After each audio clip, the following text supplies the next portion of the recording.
మహాపరిశుద్ధుడా శివగలిగినండి ప్రేమ కలిగిన ఆయన సారి ప్రభా ఈ పాల్సెందుకు వస్తూ నిన్ను ఆరాధించి నిన్ను మహిమపరిచి గణపరిచి కొరకై నాకు కూడా ఇచ్చిన సమయానికి వందనాలు స్తోత్రాలు ప్రభా.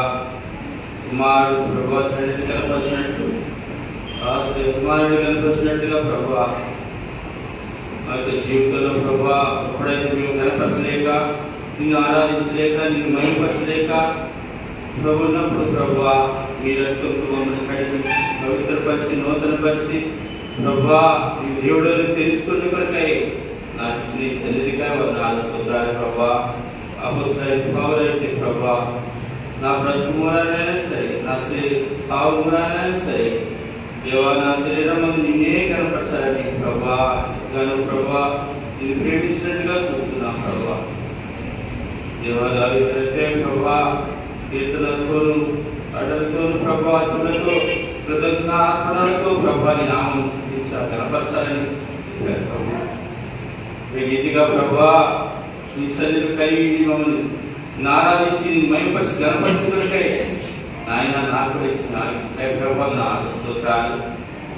పాప శాప దుర్మార్గత దుష్టత్వంలో నా జీవితాన్ని నీ రక్తంలో కడిగి పవిత్రపరిచి నూతనపరిచి కొత్త వ్యక్తిగా నన్ను చేసి ప్రభా నిన్ను ఆరాధించి గణపరిచి ఇచ్చుకుని ఆటగా నన్ను చేసినందుకు వందనాలు స్తోత్రాలు ప్రభు. ఇంత వేరు చేసిన నా తండ్రికి నేనేమి ఇవ్వలేదు కానీ కొద్ది స్తుతి ఆరాధన యేసుక్రీస్తు నామమున సమర్పించుకుంటున్నాను తండ్రి.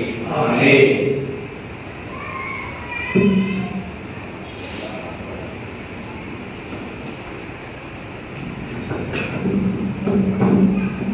సమయంలో మనం అందరూ లేచి నిలవబడి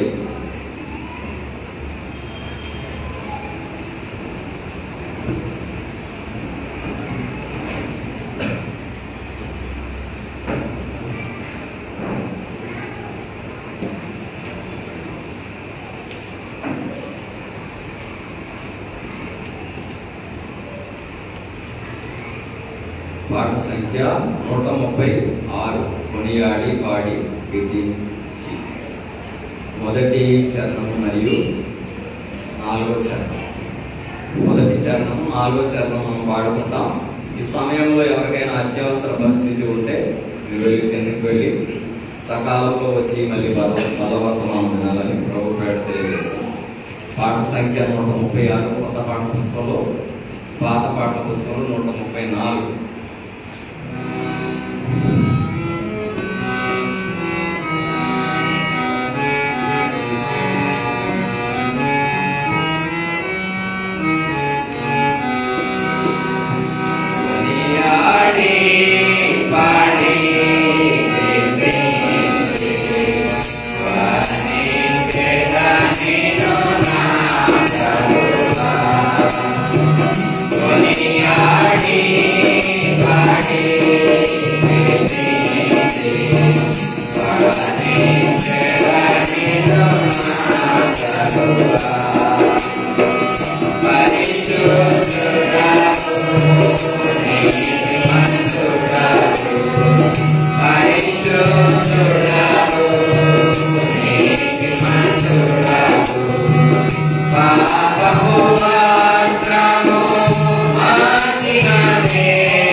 Amen.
ప్రభువైన యేసుక్రీస్తు వారి నామమున మీ అందరికీ శుభాభి వందనాలు.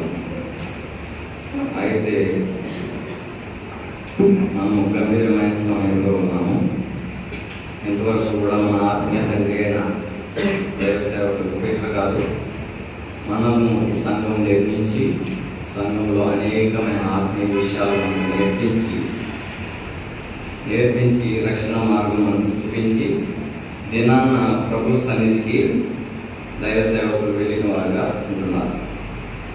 విచారకరమైన సంగతి, ఆయన మన నుండి భౌతికంగా దూరం అయ్యారు. అది ఆనందకరమైన సంగతి ఏదైనా ఉందంటే అతడు ఇబ్బందుల నుంచి, ఇరుకుల నుంచి, లోక పాప శాప మలినంలో నుంచి పరలోకంలో దేవుని కృపార్శను కూర్చుండి దేవునితో కూడా ఆనందించడానికి వెళ్ళాడనే ఆనందం కూడా ఉన్నది. కాబట్టి విడిచిపెట్టబడిన సంఘముగా మనకు కూడా ఎంతో బాధ మరియు ఎంతో నెమ్మది లేని వారముగా సంఘం ఏ విధంగా నడపబడుతుందో, లేకపోతే పరిచయం ఏ విధంగా వెళ్తుందో, లేకపోతే ఎవరు మనల్ని ఆదరిస్తారు, మన కష్టముల కొరకు నష్టముల కొరకు ప్రార్థించే వారు ఎవరు ఉన్నారనే సందిగ్ధంలో మన సంఘము ఉంది. కాబట్టి దేవుని లేఖనంలో నుంచి మత్తయి సువార్త 16వ అధ్యాయము 15వ వచనం. మత్తయి సువార్త 16వ అధ్యాయము 15వ వచనం.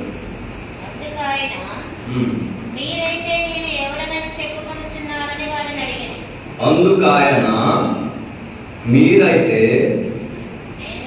నేను ఎవడినని చెప్పుకొనుచున్నారని వారిని అడిగాను. అందుకు సీమోను పేతురు, నీవు సజీవుడవగు దేవుని కుమారుడవైన క్రీస్తు అని చెప్పాను.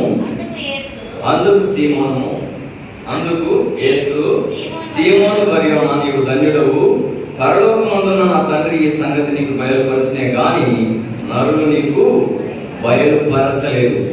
మరియు నీవు పేతురువు, ఈ బండ మీద నా సంఘమును కట్టుదును, పాతాళ లోక ద్వారములు దాని ఎదుట నిలవనేరవని నేను మీతో చెప్పుచున్నాను. మూడవదిగా చూసుకున్నట్లయితే మరియు నీవు పేతురువు, అక్కడ 3 అని ఉంది. ఏమనుంది దానికి అర్థము? రాయి అని అర్థం. కాబట్టి ఏదైనా ఒక కట్టడము నిర్మించబడాలి అంటే మొదటిగా ఏం వేస్తారు? మూలరాతిని వేస్తారు. మూలరాతి వేసిన తర్వాత ఆ రాతిని ఉపయోగించుకొని దాని ద్వారా కట్టడం అనేది నిర్మిస్తారు. అదే విధముగా ఈ అశ్వరపేట గ్రామంలో దైవ సేవకులైన పేతురు గారి ద్వారా ప్రభువు ఒక బండగా ఆయన నిర్మించుకొని ఆయన ద్వారా ఈ పరిచర్యను ప్రారంభించి గత 44 సంవత్సరాలుగా ఇంకా నలుదిశలుగా సువార్తను ప్రకటింపజేసి అనేక ఆత్మలు రక్షణ మార్గంలోనికి రాగలడానికి ఆయన కారకుడయ్యాడు. కాబట్టి ఈ బండ మీద మనం కూడా నిలవబడిన వారమై ఏంటంట, ఈ సంఘము కట్టారు. కాబట్టి సంఘము ఏ విధంగా ఉందంటే పాతాళ లోక ద్వారము దాని ఎదుట నిలువ నేరవని నేను మీతో చెప్పుచున్నాను. ఇంకా వాక్యంలోకి వెళ్ళకపోవడం, దేవుడు మనతో మాట్లాడలాగా నేను ప్రార్థన చేయను. ప్రతి ఒక్కరు కూడా దేవుడు తన ఆత్మ చేత నన్ను కూడా నింపుకొని మీ ప్రతి ఒక్కరి చేత దేవుడు తన ఆత్మీయ విషయాలు, ఏ విషయాల్లో అయితే మనము ఆత్మీయంగా బలహీనంగా ఉన్నామో దేవుడు మనతో మాట్లాడేలాగున ప్రతి ఒక్కరూ కూడా ఒక నిమిషం మౌనముగా ప్రార్థనలో దేవుని యొక్క ఎదురు చూద్దాం. దేవుడు మనతో మాట్లాడాలని ప్రతి ఒక్కరు కూడా మీ మనసులో ప్రార్థన చేయండి.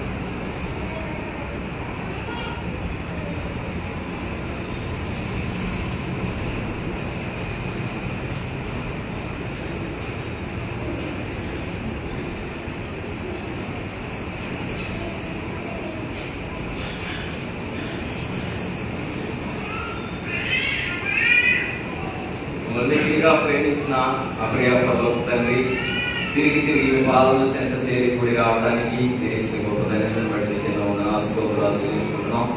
ఈ సమయంలో మేము కూడా నీ రక్త మాంసంతో చేయబోతుండగా ఆయన ప్రవాహులము, బలహీనులము, మానవులము, పడిపోయే వారము, మట్టి గతంలో వంటి వారమైన మేము కూడా ఆయన ప్రభా ఈ యోగ్యమైన రీతిలో నీ రక్త మాంసంతో చేయవేయాలంటే ఆయన ప్రభా శుద్ధమైన హృదయం కలిగి, పవిత్రత కలిగి, నిందారహితులుగా, నిష్కల్మషముగా ఆయన ప్రభా మేము కూడా నీతో ఏక మనసు గలవారమైన ఆయన ప్రభా అందులో చేయాలని వారు తెలియజేస్తూ వస్తున్నాయి.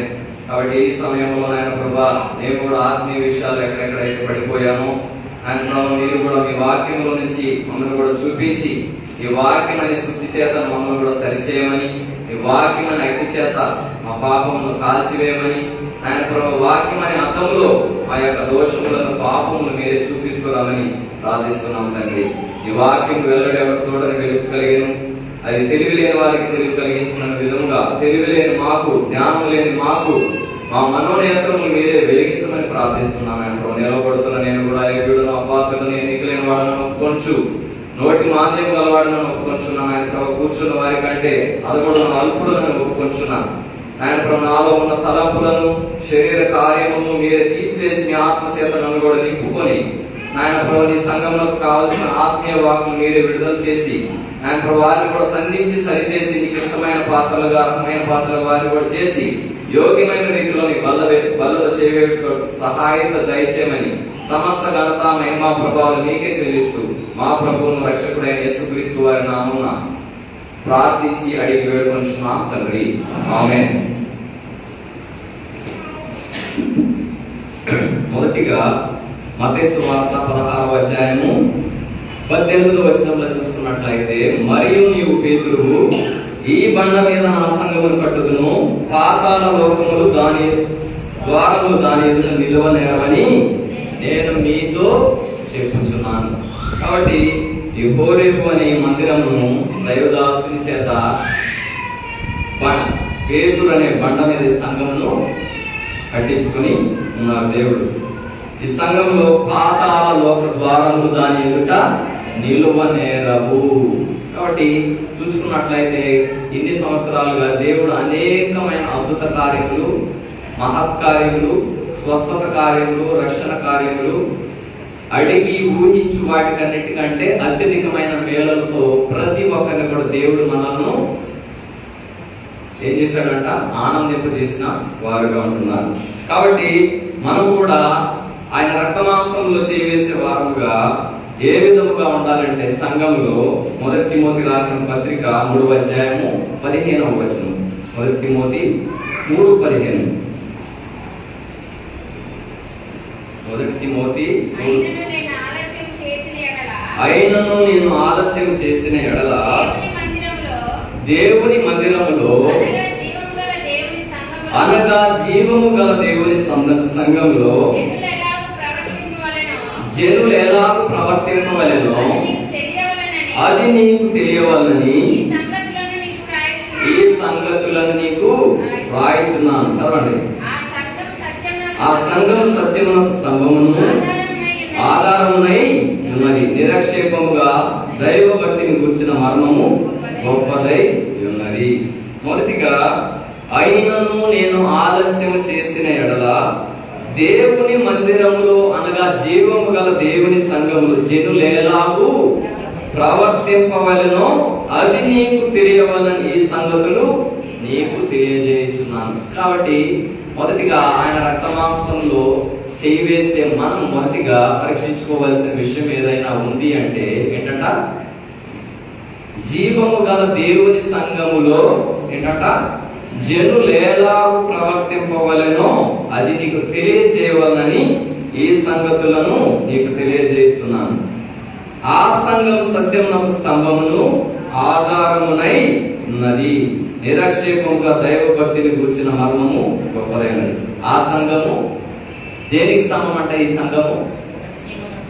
కాబట్టి మన అక్షరపేటలో కూడా చూసుకున్నట్లయితే అనేక సంఘములు ఉన్నాయి. కానీ ఎన్ని సంఘములు ఉన్నప్పటికీ కూడా కోరేవు ప్రార్థన మందిరం అనే దానికి ఒక ప్రత్యేకత ఉంది. నాకు తెలిసి నేనేదో గొప్పగా చెప్పట్లా, లేకపోతే మా నాన్నగారు ఏదో గొప్పగా సాధించారు చేశారని చెప్పడం, ఆ విషయం మీకు కూడా తెలుసు.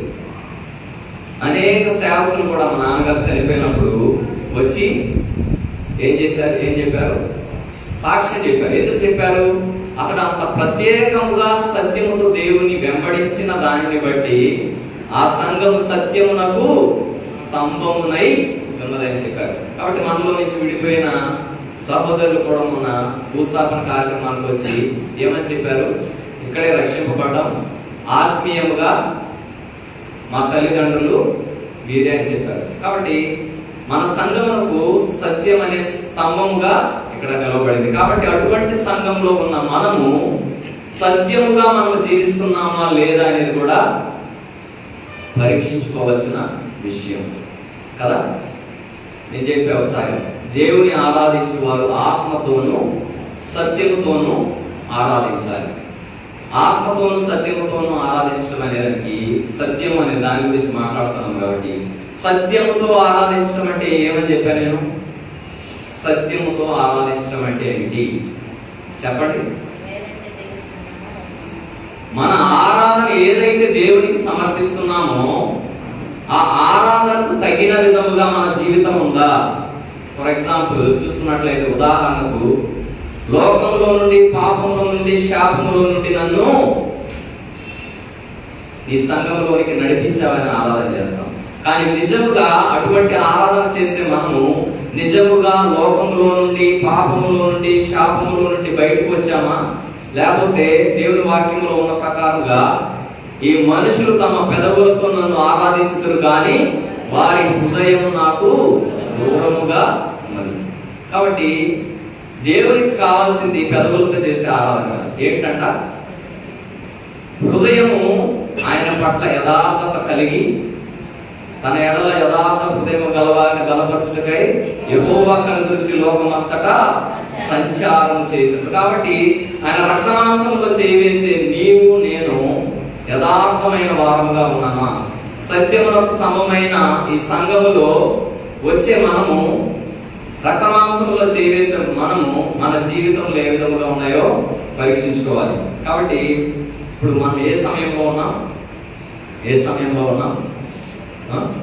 పరీక్ష సమయంలో ఉన్నాం.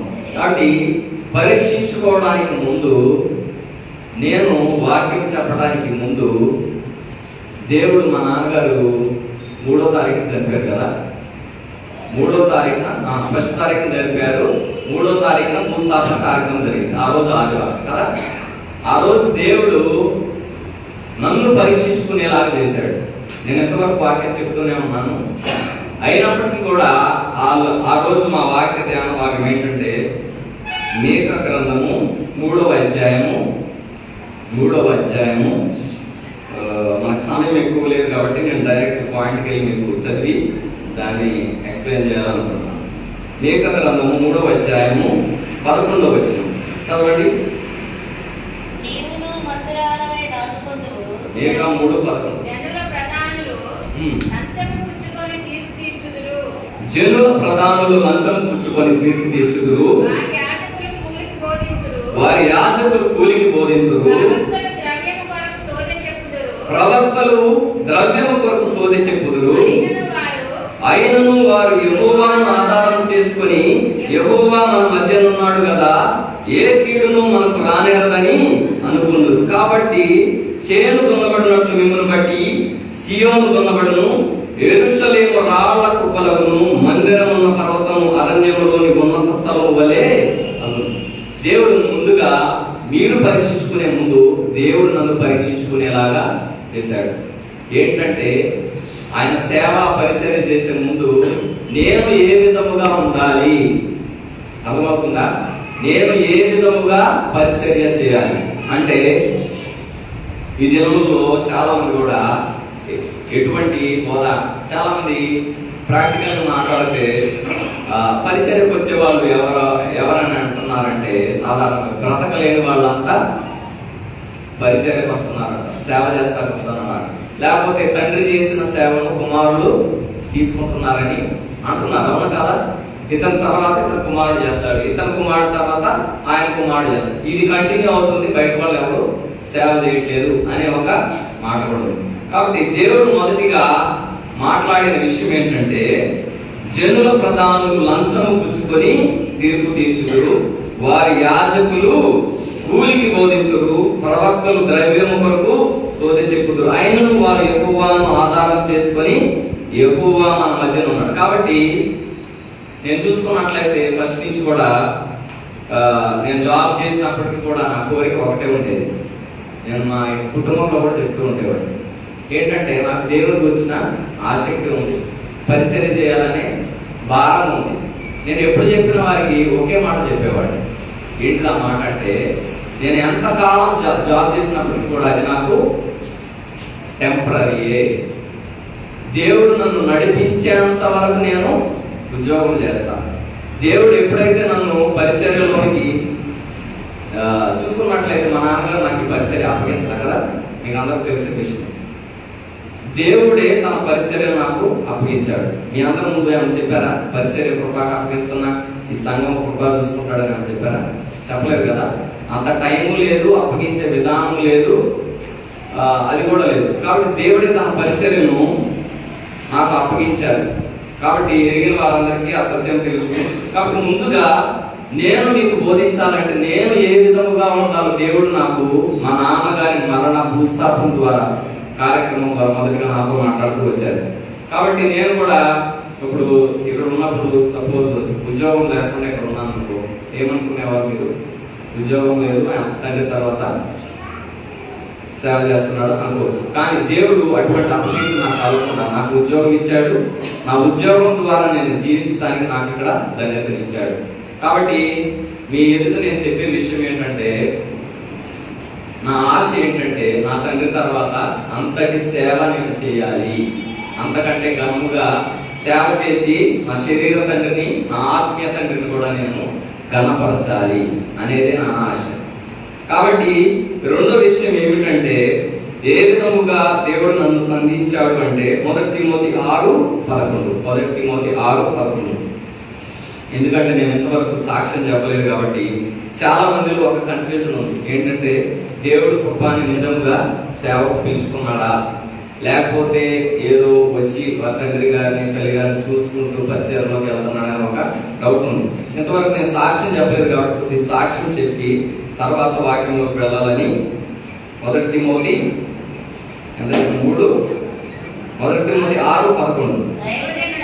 దైవజనుడా, నీవైతే వీటిని విసర్జించి నీతిని, భక్తిని, విశ్వాసమును, ప్రేమను, ఓర్పును, సాత్వికము సంపాదించుకున్నటకు ప్రయాసపడుము. చాలు. ఇక్కడ చూసుకున్నట్లయితే 6వ వచనంలో చూసుకున్నట్లయితే నేను చదువుతా వినండి. సంతుష్టి సహితమైన దైవభక్తి గొప్ప లాభ సాధనమై ఉన్నది. మనం ఈ లోకంలోనికి ఏమీ తీసుకొని రాలేదు, దీని నుండి ఏమీ తీసుకొని పోలేము. కాగా అన్నవస్త్రములు గలవారమై ఉండి వాటితో తృప్తి పొంది ధనవంతులగుటకు అపేక్షించు వారి శోధనలోను, ఊరిలోను, అవివేకయుక్తములు, హానికరమైన అనేక దురాశలను పడదు. అట్టివి మనుషులను నష్టములోను, నాశనములోను ముంచివేయను. మన దైవజనులు చెప్పే ఎప్పుడు మాట కింద వచ్చింది, ధనాపేక్ష సమస్త కీడులకు మూలము. నీవు దేవునిని, సిరిని దాసుడిగా ఎవడును ఇద్దరు యజమానులను సేవించనేరడు. సేవించిన ఎడల ఒకరిని ప్రేమించి ఒకరిని ద్వేషించు. కాబట్టి ముందుగా పరిసరలోకి వెళ్ళే భాగం నా మనసు మీ అందరికీ తెలుసు అనుకుంటా కదా. తెలిసిన వారికి తెలుసు, తెలియని వారికి తెలియదు. కానీ నా మనసు ఏంటంటే డబ్బు విషయంలో డబ్బు అనేది ఒక ఉపయోగపడే వస్తువు అంతే నా దృష్టిలో అయితే. దాన్ని నేను లెక్క చేయను, ఓపెన్గా చెప్తున్నాను. ధనాపేక్ష సమస్త కీడులకు మూలం. కాబట్టి ముందుగా పరిచర్లోకి నేను వెళ్లే ముందు దేవుడు నాతో మాట్లాడుతూ వచ్చిన దేవుడు మీతో కూడా మాట్లాడుతున్నాడు. కాబట్టి దైవజనుడా నీవైతే వీటిని విసర్జించి నీతిని, భక్తిని, విశ్వాసమును, ప్రేమను, ఓర్పును, సాత్వికమును సంపాదించుకును. కాబట్టి మనము సంఘంలో చేరిన మనం కూడా ఈ అన్ని విషయాలలో ఏ విధంగా ఉన్నామో మనం కూడా పరీక్షించుకోవాలని దేవుడు సెలవిస్తున్నారు. మూడవదిగా చూసుకున్నట్లయితే, మూడవదిగా 2 తిమోతి 3:16, 2 తిమోతి 3వ అధ్యాయము 16వ వచనం. దైవజనుడు సన్నద్ధుడై ప్రతి సత్కార్యమునకు పూర్ణముగా సిద్ధపడి ఉండునట్లు దైవావేశము వలన కలిగిన ప్రతి లేఖనమును ఉపదేశించుటకును, ఖండించుటకును, తప్పుదిద్దుటకును, నీతి యందు శిక్ష చేయుటకును ప్రయోజనకరమై ఉన్నది. దైవజనుడు అంటే ఎలా ఉండాలంట? ఇది చూడండి, అడు చూడదు, అవి అన్ని మామూలే. దైవజనుడు అంటే ఏ విధంగా ఉండాలంట? ఏ వేషంతో ఉండాలంట? దైవావేశము వలన ఏంటంట? ప్రతి సత్కార్యమునకు పూర్ణముగా సిద్ధపడి ఉండునట్లు దైవావేశము వలన కలిగిన ప్రతి లేఖమును ఉపదేశించుటకును, ఖండించుటకును, తప్పుదిద్దుటకును, నీతి యందు శిక్ష చేయుటకును ప్రయోజనకరమై ఉన్నది. కాబట్టి దేవుడు నేను ఒకటే అడిగాను, ఏంటంటే నా తండ్రి మీద ఆత్మ ఏదైతే ఉందో, నా తండ్రి తలాంతు చాలా గొప్పది, అది చుట్టుపక్కల ఎవరికి లేదు. ఏంటి ఆ తలాంతు అంటే? సువార్త వరం. ఆయన చెప్పినట్టు సువార్త ఎవరు చెప్పలేరు. కాకపోతే నేను దేవుని అడిగిన వరం ఏదైనా ఉందంటే ఖండించే విధంగా. మా నాన్నగారు బాగా సువార్త చెప్తారు, అది వేరే విషయం. ఖండించడంలో కొడుకు లేదు, కూతురు లేదు, భార్య లేదు, ఎవరు లేదు. ఖండించే విషయంలో ఎవరైనా ఒకటే కదా. నేను కూడా దేవుని ఆత్మ కలిగి అదే విధముగా వాక్యమును బోధించాలని దేవుని దగ్గర ఒక కోరికను కోరాను. మరి దేవుడు దాన్ని దయచేశాడో దయచేస్తాడో వేచి చూడాలి.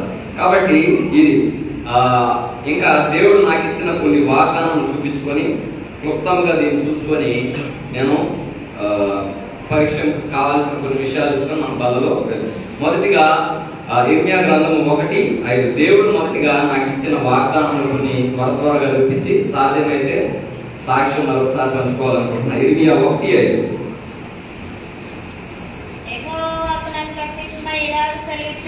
యెహోవా వాక్కు నాకు ప్రత్యక్షమై ఇలా సెలవిచ్చెను,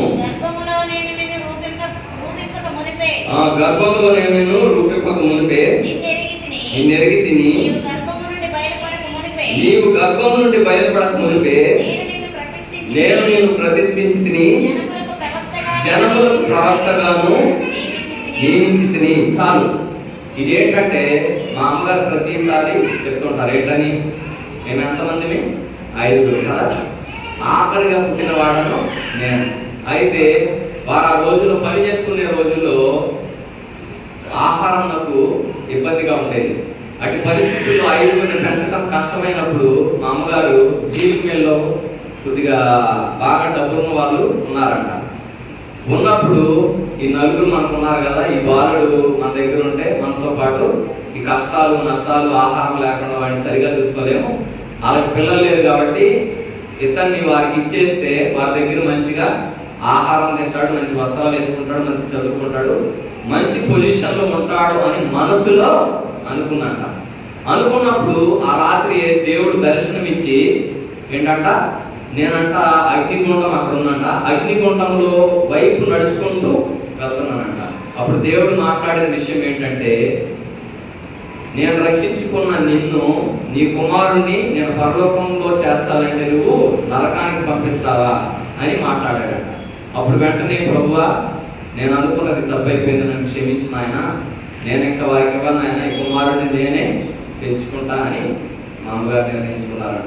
కాబట్టి దేవుని ఉద్దేశంలో ఎన్ని అయినప్పటికీ కూడా అవి అన్నీ కూడా అవునన్నట్టుగానే ఉంటాయి. రెండో దినవృత్తాంతములు 29:11 మన వెనకాల ఉంది వాక్యం కదా, చదవండి. 2 దినవృత్తాంతాలు.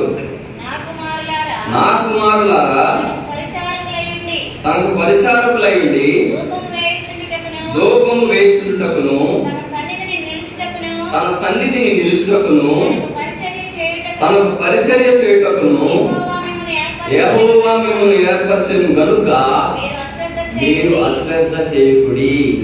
ఈ వాగ్దానం దేవుడు ఎప్పుడు ఇచ్చాడంటే, ఒకసారి మేము సేవకని వచ్చాం, హైదరాబాద్ నుంచి కార్యక్రమం సేవకని వచ్చాం. సేవకని వచ్చిన తర్వాత ఏదో కొన్ని సమస్యలతో మళ్ళీ ఏమైపోయామంటే, ఎస్టేరు, నేను, అప్పుడు నిస్సి బొట్ల జెస్సి, మేము ముగ్గురు కలిసి వెళ్ళిపోతున్నాం. ఆ దినము నేను చదివే బైబిల్ గ్రంథం ఏంటంటే 29 2 దినవృత్తాంతములు 29:11. అయినప్పటికీ కూడా నా హృదయం నేను కఠినం చేసుకొని వెళ్ళిపోయా. అప్పుడు దేవుడు మాట్లాడిన విషయం ఏంటంటే, నా కుమారులారా తనకు పరిచారకులై ఉండి ధూపం వేయుటకును తన సన్నిధిని నిలుచుటకును తనకు పరిచర్య చేయుటకును యెహోవా మిమ్మల్ని ఏర్పరచెను కొనేరు కనుక మీరు అశ్రద్ధ చేయకుడి. కానీ ఆ సమయంలో నేను అశ్రద్ధ చేసిన వాడుగా ఉన్నాను. అయినప్పటికీ కూడా ఇంకో విషయం ఏంటంటే, నేను 2020 మార్చి 8వ తారీఖున మేము వచ్చాము. ఎట్టి పరిస్థితుల్లో వచ్చామంటే, నేను హైదరాబాద్ లో జాబ్ చేస్తున్నాను. అప్పుడు నాకు శాలరీ 20,000 అయితే నేను చేసే కంపెనీ బాగా నష్టాల్లో ఉందన్నమాట.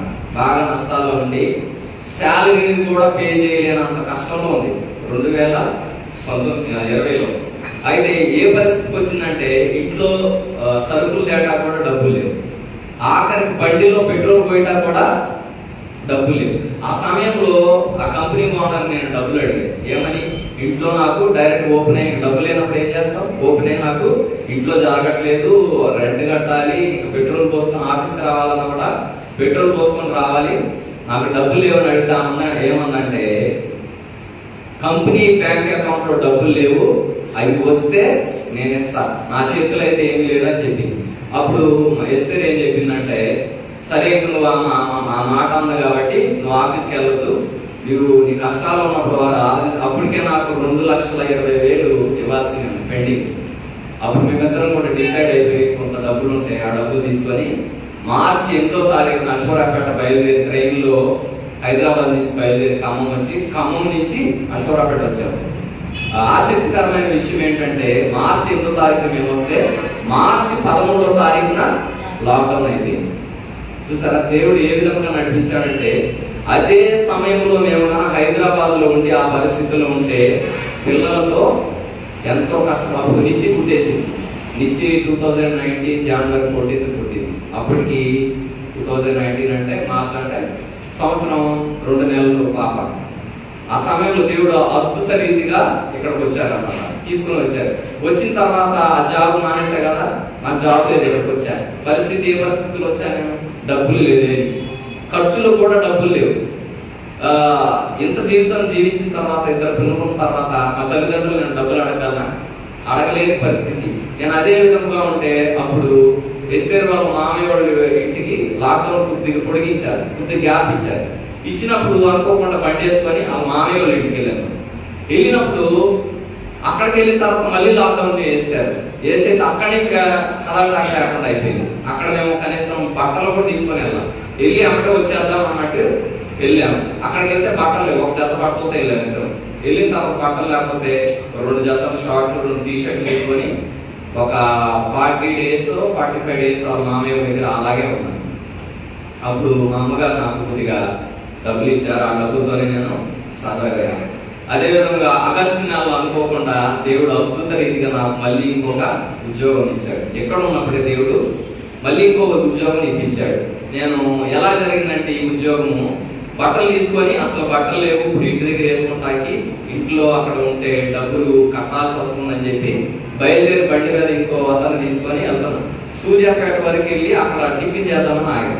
అయితే నా ఫ్రెండ్కి తెలిసిన ఒక అతను కంపెనీ ఉంది, ఆయన కరెక్ట్ గా నేను సూర్యాపేట వెళ్ళేసరికి నాకు ఫోన్ చేశాడు. ఆయన సూర్యాపేట ఫోన్ చేసి, నువ్వు కిషోర్, మా ఫ్రెండ్ పేరు కిషోర్ తో జాబ్ కావాలని చెప్పామంట కదా, నేను ఒక కంపెనీ ప్రారంభిస్తున్నా, ఆ కంపెనీలో నీకు జాబ్ ఇప్పిస్తా, జాయిన్ అవుతా అన్నాడు. సరే అన్న.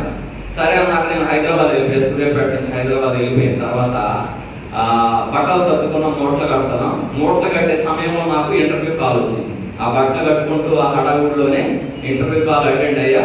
అటెండ్ అయిన తర్వాత జాబ్ కన్ఫర్మేషన్ అయిపోయింది. ఆగస్టులో నాకు జాబ్ కన్ఫర్మేషన్ అయిపోయింది. ఇక్కడికి వచ్చేసాను. ఇక్కడికి వచ్చేసిన తర్వాత ఇక్కడ జాబ్ చేసుకుంటూ ఉన్నాను. ఉన్న తర్వాత మా నాన్నగారు ఇంకా మెల్లగా మెత్తపడుతూ వచ్చారు. మెత్తపడుతూ వచ్చిన తర్వాత మళ్ళీ కంపెనీ వాళ్ళు ఈ లాక్డౌన్ అయిపోయిన తర్వాత మళ్ళీ రామని చెప్పారు. అయితే కంపెనీ వాళ్ళు జాయిన్ అయ్యాక వెళ్ళిపోవాలి కదా, నేను వాళ్ళ శాలరీ పే చేస్తాను, నేను వెళ్ళాల్సిందే. ఆ పరిస్థితిలో నాకు పిల్లలు ఇక్కడ స్కూల్లో జాయిన్ అయిపోయారు, వాళ్ళు తీసుకొని వెళ్తాం కుదరదు. కాబట్టి నేనే అక్కడికి వెళ్ళి ఒక 2-3 నెలలు ఉండి వాళ్ళతో పరిస్థితి మా నాన్నగారు బాగాలేదు కాబట్టి నేను ఇంటి దగ్గర నుంచి చేస్తా అంటే ఒప్పుకున్నారు. ఒప్పుకున్న తర్వాత ఇంటికి వచ్చిన తర్వాత, లేదు నువ్వు ఆఫీస్కి రావాల్సిందే, నువ్వు ఎక్కడ ఉండి పని చేయడానికి ఆఫీస్ లో అందరూ అక్కడే ఉన్నారు, నువ్వు అక్కడ ఇంటి దగ్గర ఉన్నావు అన్నారు. అనుకోకుండా సరే అని చెప్పి నేను బలవంతంగా టికెట్ బుక్ చేసుకొని వెళ్దామని బయలుదేరుతాను. అనుకోకుండా టికెట్ బుక్ చేసుకున్న రోజే నైట్ 9:30 నాకు బస్సు. ఆ రోజు వెళ్ళే సమయంలో ఏమైందంటే అనుకోకుండా జ్వరం వచ్చేసింది. అనుకోకుండా జ్వరము, నీరసము, ఇంకెళ్ళలేని పరిస్థితి. ఇంకా నేను ఫోన్ చేసి 9:30-10 గంటలకు నైట్ ఆయన ఫోన్ చేసి, పరిస్థితి ఇది, నేను రాలేను, ఇంకా తర్వాత వస్తా అని చెప్పాడు. సరే అని చెప్పాడు. ఇంకా అప్పుడు ఆగిపోయింది. ఇప్పుడు వరకు నేను మళ్ళీ హైదరాబాద్ మధ్యలో అప్పుడప్పుడు వెళ్ళి వచ్చేసాను. దేవుడు అట్టి రీతిగా నన్ను ఇక్కడే ఉంచారు. ఇక్కడే ఉంచి పరిచర్యలో ముందుకు సాగడానికి దేవుడు తన కృపను అనుగ్రహిస్తూ వచ్చాడు. కాబట్టి ఇంకా చాలా విషయాలు ఉన్నాయి, కానీ మనకు సమయం లేదు. చాలా వాగ్దానాలు చాలా ఉన్నాయి, కానీ సమయం లేదు. కాబట్టి కొన్ని వాక్యాలు చెప్పిన త్వరగా వెళ్ళిపోతాను. 2019లో దేవుడు నాకు ఇచ్చిన వాగ్దానం ఆదికాండం 16:10 చదవండి. ఆదికాండము 16:10 త్వరగా చదివితే మనకు సమయం లేదు కాబట్టి. ఆదికాండము 16వ అధ్యాయము 10వ వచనం. మరియు యెహోవా దూత నీ సంతానమును నిశ్చయముగా విస్తరింపజేసేదను. దేవుడు నాకు ఇచ్చిన వాగ్దానం 2018లో ఏంటంటే, అప్పుడు నాకు తెలిసి మన ఇస్సి పుట్టలేదు అనుకుంటా, ఇక పుడతదనగా నాకు వచ్చిన వాగ్దానం ఏంటంటే, నీ సంతానమును అభివృద్ధి చేసేది. ఇంకేమన్నా సంతానం అంటున్నారు, అభివృద్ధి అంటున్నారు. ఇంకేంటి, పిల్లోడు పుట్టేశాడు అనుకున్నాయి. ఏమనుకున్నా, పిల్లోడు పుట్టేశాడు, ఫస్ట్ అమ్మాయి పుట్టింది, దేవుడు వాగ్దానం ఇచ్చాడు, నాకు పిల్లోడు పుడతాడు, సంతానం అభివృద్ధి, నా తర్వాత నా కొడుకు తర్వాత కొడుకు 10 కొడుకులు అయిపోతారు అని ఫిక్స్ అయిపోయారు. తీరా చూస్తే జనవరి 14వ తారీఖున అమ్మాయి పుట్టింది. అమ్మాయి పుట్టేసరికి షాక్ అయిపోయారు. ఇంకా ఆసక్తికర విషయం ఏంటంటే, నేను తిరువూరు వెళ్తే అమ్ములకి 2వ ఆపరేషన్ అన్నమాట, నిస్సి కొట్టాలి. అప్పుడు డాక్టర్లు ఏం చెప్పారంటే, రక్తం లేదు, రక్తం కావాలంటే సరే మా ఇద్దరు ఓ పాజిటివ్ గ్రూప్ కాబట్టి రక్తం తీసుకోమని చెప్పారు. చెప్తే నాకు టెస్టులు అన్ని చేసి బాగానే ఉంది, బ్లడ్ కూడా బాగానే ఉంది అని చెప్పి 1 లీటర్ రక్తం తీస్తున్నారు. నాకు రక్తం తీసి అక్కడ కొడుకున్నా, అక్కడ ఆపరేషన్ చేస్తాను. ఆపరేషన్ చేసిన తర్వాత రక్తం తీసి ఆకి ఎక్కిస్తారు. ఎక్కించే ముందు అక్కడ కొడుకున్న తర్వాత నాకు ఆపరేషన్ అయిపోయింది, అమ్మాయి పుట్టింది, రక్తం పుట్టి ఇంకా లాస్ట్ దిగుతుంది. వచ్చి చెప్పిన సంగతి ఏంటంటే, ఆ అమ్మాయి పుట్టింది అన్నారు. ఇంకేం చెప్పాలి, డల్ అయిపోయిన తర్వాత 1 నిమిషం ఆగిన తర్వాత ఇంక గట్టికి ఫిక్స్ అయిపోయి ఆపరేషన్ చేశానని చెప్పారు. అప్పుడు దేవుడు నాకు ఇచ్చిన వాగ్దానం అంటే ఏంటంటే, యెహోవా నిస్సి, ధ్వజము అంటే నిస్సి అంటే ధ్వజము. అప్పుడు నాకు గుర్తొచ్చిన పాట ఏంటంటే, మాకు తోడుగా నీవుంటివి జీవిత యాత్రలు. యెహోవా నిస్సిపై అని ఉంది ఆ పాట. ఆ పాట గుర్తొచ్చి దేవా నీవే నాకు భజము, నన్ను ఆదరించేవాడు నీవే అని ఆ వాగ్దానం ద్వారా నేను నిశ్చయత కలిగి రెండో కుమార్తెను స్వీకరించి మాకు ఇంకా 2 కుమార్తెలు చాలు, కుమారులు అవసరం లేదని ఆపరేషన్ చేయించేస్తున్నాం. తర్వాత 2021లో ఇంకో వాగ్దానం ఇచ్చాడు. ద్వితీయోపదేశకాండం 4:31 చదవండి. ద్వితీయోపదేశకాండము 4:31. ద్వితీయోపదేశకాండము 4:31.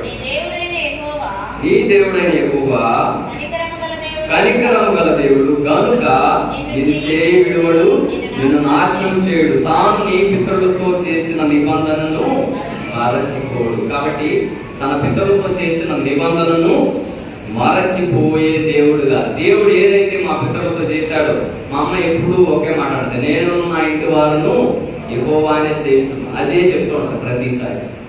కాబట్టి ఆమె ఆశ ఏంటంటే కుటుంబం అంతా కూడా దేవుని సేవించాలి, దేవుని సేవ చేయాలని ఒక ఆశ. దేవుడు 21లో ఆ వాగ్దానం ఇచ్చాడు. 22లో ఇంకొక వాగ్దానం ఇచ్చాడు. కీర్తనలు 91:14. కీర్తనలు 91:14. అతడు నన్ను ప్రేమించుచున్నాడు గనుక నేను అతన్ని తప్పించదను. ఈ విషయం ఎలా జరిగిందంటే, రాజ్బాబు గారు వెంకటలక్ష్మక్క మా ఇంటి దగ్గర ఉన్నారు.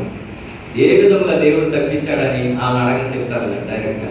నేను మా ఇంటి వెనకాల ఈ గోడ ఉంది కదా, ఇక్కడ ఆ గోడ మీద కూర్చున్నాను. నాకు అలవాటు అనమాట. ఇదివరకు ఎప్పుడు అటు చూసుకుంటా నేను కానీ మా జెస్సీ కానీ జిస్సీ కానీ గోడ మీద కూర్చుంటాం సాయంత్రం పూటలో. అక్కడ కూర్చొని ఉన్న అటు తీసి కూర్చున్నాను. ఇలా కాళ్ళు పెట్టి గోడ మీద ఇలా కూర్చొని ఇలా కూర్చున్నప్పుడు ఆ రోజు ఏమైందంటే, మా అక్క బట్టలన్నీ ఉరికి బట్టలు ఎక్కువని అని చెప్పి ఈ బిల్డింగ్ పైన ఆరేసిందంట. ఆరేసినట్టు ఏం చేసిందంటే, ఒక చీర ఈ సైడ్ గోడ ఉంది కదా, ఆ సైడ్ గోడ మీద చీర ఆరేసి దాని మీద ఎంత సిమెంట్ దిమ్మ పోసారు మా నాన్నగారు. పోసిన దిమ్మ చాలా ఎన్ని కేజీలు ఉందంటే మినిమం ఒక 5 కేజీస్ ఉంటుంది. ఆ 5 కేజీస్ దిమ్మ అక్కడ పెట్టింది. అదేమైందంటే గాలి ఒక్కసారిగా వచ్చేసరికి ఆ గాలికి ఆ చీర మీద ఉన్న రాయి ఎగిరి నా నడుము మీద ఇక్కడ పడింది. ఇక్కడ తల ఉంది కరెక్ట్ గా ఇక్కడ పడి కింద పడిపోయింది. లైవ్ లో అయితే వెంకటలక్ష్మి అక్క ఉంది.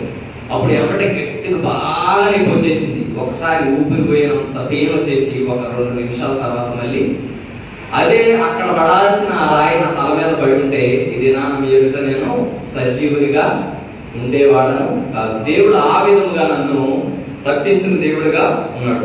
కాబట్టి 22లో ఆ వాగ్దానం ఇచ్చాడు. 23లో చూసుకున్నట్లయితే నీ పాలు నీ స్వాస్థ్యము నేనే. ఏమని ఇచ్చాడు? నీ పాలు నీ స్వాస్థ్యము నేనే అని ఆ వాగ్దానం ఇచ్చాడు. ఆఖరిగా 2024లో దేవుడు నాకు ఇచ్చిన వాగ్దానం ఏంటంటే, మలాకి గ్రంథము 4వ అధ్యాయం 2వ వచనం చదవండి. మలాకి గ్రంథం 4వ అధ్యాయము 2వ వచనం.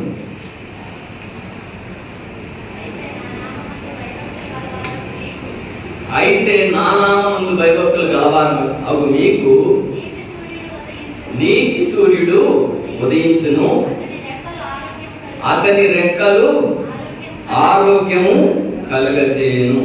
దేవుడు నాకు ఎందుకు ఈ వాగ్దానం ఇచ్చాడా అని నేను 2024 జనవరి 1వ తారీఖున వచ్చినప్పుడు, ఏంటి నాకేమైనా ఆరోగ్యం అంటున్నాడు, రెక్కలు ఆరోగ్యం కలుగు చేస్తా అంటున్నాడు, ఏంటి దీని అర్థం అని చెప్పి ఆలోచిస్తుంటే ఏదైనా అనారోగ్యం కలుగుతుందా, లేకపోతే ఏదైనా ఇబ్బంది కలుగుతుందా ఆరోగ్య విషయంలో, దేవుడు నన్ను తన రెక్కలతో ఆదరిస్తాడనే ఒక సందిగ్ధంలో ఉన్నప్పుడు ఆఖరికి మనం నవంబర్ నెల 1వ తారీఖు వచ్చేసినప్పుడు నా వాగ్దానం నాకు ఎప్పుడు అర్థమైందంటే, మొన్న సంఘ ప్రార్థనలో బైబిల్ పట్టణం సంఘ ప్రార్థనలో పాటలు పాడుతున్నాం. అందరు రాదు, కొంతమంది వచ్చారు. 2 పాటలు పాడేశాను. 2 పాటలు పాడేసిన తర్వాత మూడవదిగా యాక్చువల్ గా నేను 3 పాటలు సెలెక్ట్ చేసుకున్నాను. ఆఖరి పాట వేరే పాట సెలెక్ట్ చేశాను. అనుకోకుండా ఇలా తిప్పేటప్పుడు ఆ పాట కనిపించింది నాకు. ఎందుకు ఈ పాట పాడితే బాగుంటుందని చెప్పి ఆ పాట పాడాను. ఆ పాట ఏంటంటే, నీతి సూర్యుడు నీపై ఉదయించును, అతని రెక్కలు ఆరోగ్యము కలుగజేయననే పాట. ఆ పాట పాడుతుంటేనే నాకు ఏడుపు వచ్చేసింది. ఏంటిది ఆరోగ్యం దేవా అంటే, మా నాన్నగారు 2024లో చనిపోతారు. దేవుడే ఆరోగ్యం అంటే ఆదరణ కలుగజేసేవాడుగా ఉంటాడని, అతని రెక్కలతో నన్ను కప్పుతాడనే విషయం నాకు అప్పుడు ఆ సమయంలో అర్థమైంది. కాబట్టి దేవుని వాగ్దానం ఏదైనా కూడా అది ఏమవుతుందంట, వ్యర్థముగా ఏ వాగ్దానం కూడా పోదు. కాబట్టి దేవుడు నా తండ్రికి ఇచ్చిన వాగ్దానం ఏంటంటే ఆదికాండము 12వ అధ్యాయము 2-3 వచనాలు. ఈ సంవత్సరం దైవ సేవకులు పీటర్ గారికి దేవుడు ఇచ్చిన వాగ్దానం ఏంటంటే ఆదికాండము 12:2 చదవండి.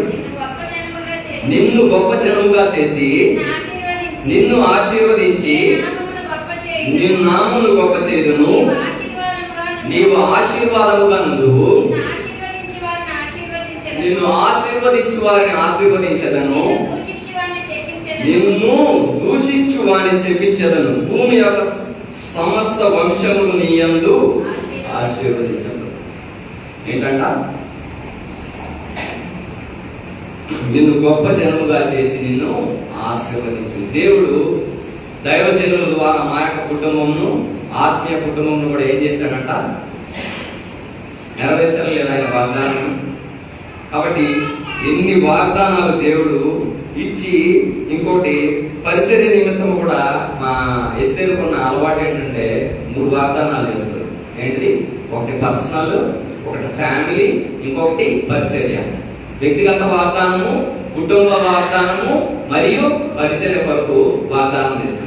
అయితే ఈ సంవత్సరం దేవుడు ఇచ్చిన వాగ్దానం ఏంటంటే యెషయా గ్రంథము 54:17. యెషయా గ్రంథము 54:17. నీకు విరోధముగా రూపింపబడిన ఏ ఆయుధమును వర్తిల్లదు. ఏంటంట, నీకు విరోధముగా రూపింపబడిన ఏ ఆయుధమును వర్తిల్లదు. కాబట్టి ఏ ఆయుధము వ్యతిరేకంగా వచ్చినప్పటికీ సంఘములకు, సహవాసములకు, ఆత్మీయతకు, ఆయన కార్యములకు ఏది ఎదురొచ్చినప్పటికీ కూడా దేవుడు ఇచ్చిన బలమైన వాగ్దానం ఏదైనా ఉందంటే యెషయా గ్రంథం 54వ అధ్యాయము 17వ వచనం.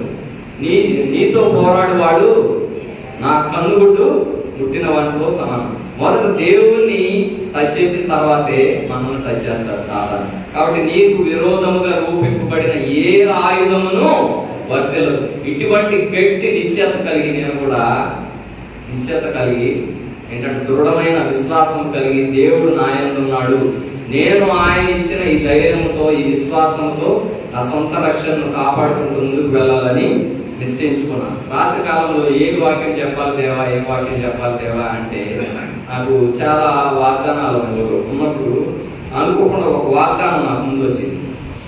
ఒక వాగ్దానం, చాలా వాగ్దానాలు ఉన్నాయి, దాని మీద ఒక పేరు కానీ సంవత్సరం కానీ ఏమీ లేదు. అది అన్నిటి మీద పేరు మా ఎస్పేరు అన్నీ ఉంది. కానీ ఆ వాగ్దానం మీద పేరు లేదు, సంవత్సరం లేదు, ఏమీ లేదు. ఆ వాగ్దానం అయితే నా బ్యాగ్ లో ఉంది. ఆ వాగ్దానం ఏంటంటే మొదటి దినవృత్తాంతముల గ్రంథము 12వ అధ్యాయం 18వ వచనం చదవండి. మొదటి దినవృత్తాంతములు 12వ అధ్యాయము 18వ వచనం.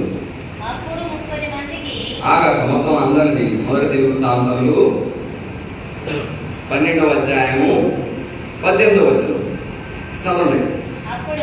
అప్పుడు 30 మందికి అధిపతి అయిన అమాషై ఆత్మవశుడై దావీదు, మేము నీ వారము, యెషై కుమారుడా, మేము నీ పక్షమున ఉన్నాము, నీకు సమాధానం కలుగును గాక, సమాధానం కలుగును గాక, నీ సహకారులకును సమాధానం కలుగును గాక, నీ దేవుడే నీకు సహాయం చేయనని పలుకగా దావీదు వారిని చేర్చుకొని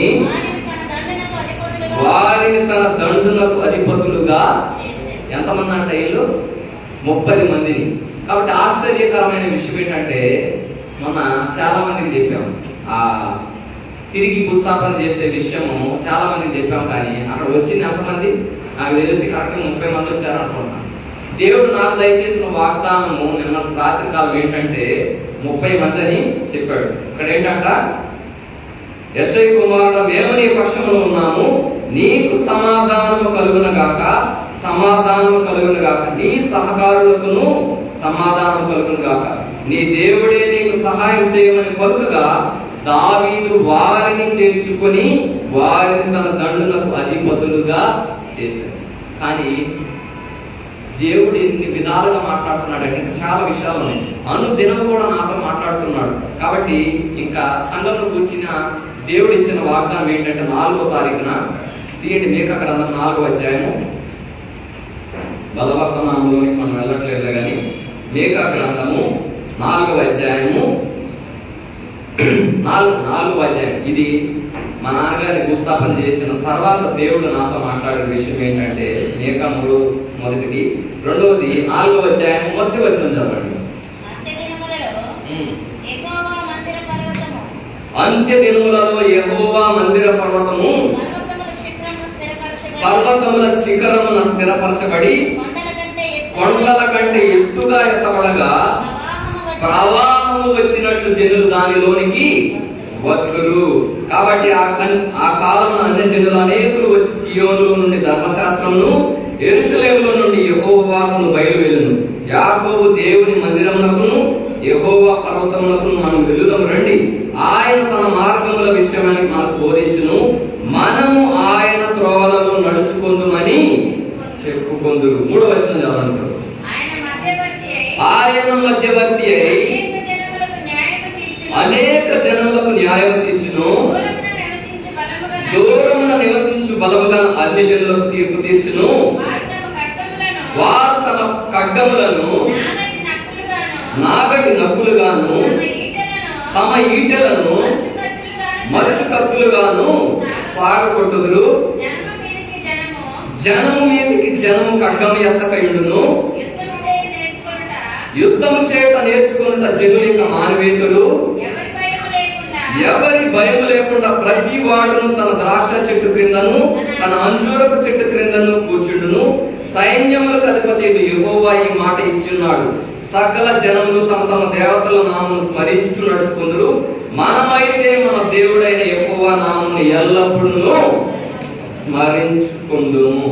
దేవుడు ఎంత గొప్ప వాగ్దానాలు ఇచ్చాడంటే ఈ వాగ్దానములు చేపట్టి విశ్వాసులమైన మీరు మనం కూడా ఏ విధంగా ఉండాలంట?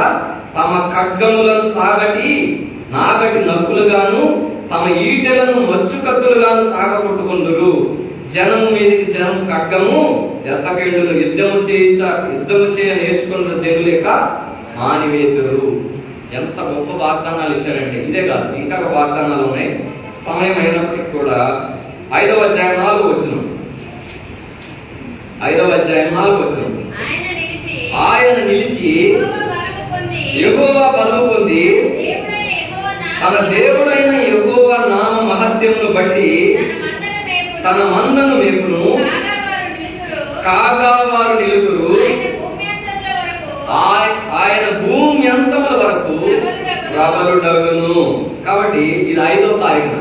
3వ తారీఖులో మాట్లాడాడు దేవుడు, 4వ తారీఖులో మాట్లాడాడు, 5వ తారీఖులో 5-4 ద్వారా మాట్లాడాడు. 6వ తారీఖు చూసుకున్నట్లయితే ఆ రోజు మేము ఓట్లపల్లి వెళ్ళాము. ఆ రోజు బుధవారం కదా. అక్కడ వాక్య పరిచయం చేయక ముందు నేను ఉదయకాలం చదివిన వాక్యం ఏముందంటే 6వ అధ్యాయము 4వ వచనం.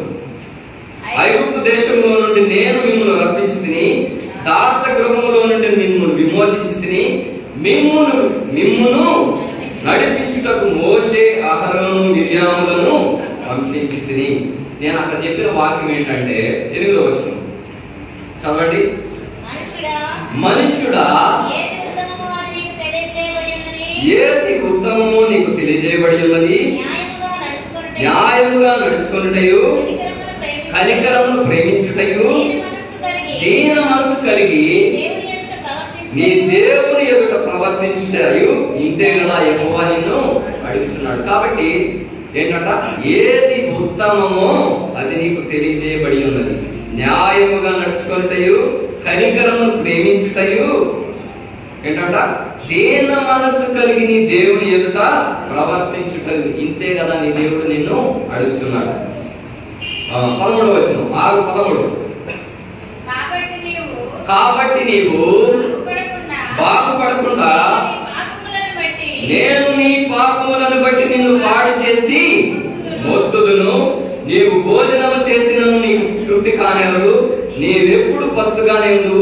నీవేమైనను తీసుకొని పోయినను అది నీకుండదు. నీవు భద్రముగా చేసుకొని కొనుక్కో దాన్ని దోపుడకు నీకు నేను అప్పగింతును. నీవు విత్తనము విత్తుదువు, ఒలివ పండ్లను ద్రాక్ష పండ్లను పూసుకొనకయు ద్రాక్షారసం పానం చేయకయు ముందు. 7వ తారీఖున కూడా మళ్ళీ మాట్లాడాడు దేవుడు. సమయం లేదు కాబట్టి నేను పాస్ కాదన్నా. 7వ అధ్యాయము 2వ వచనం.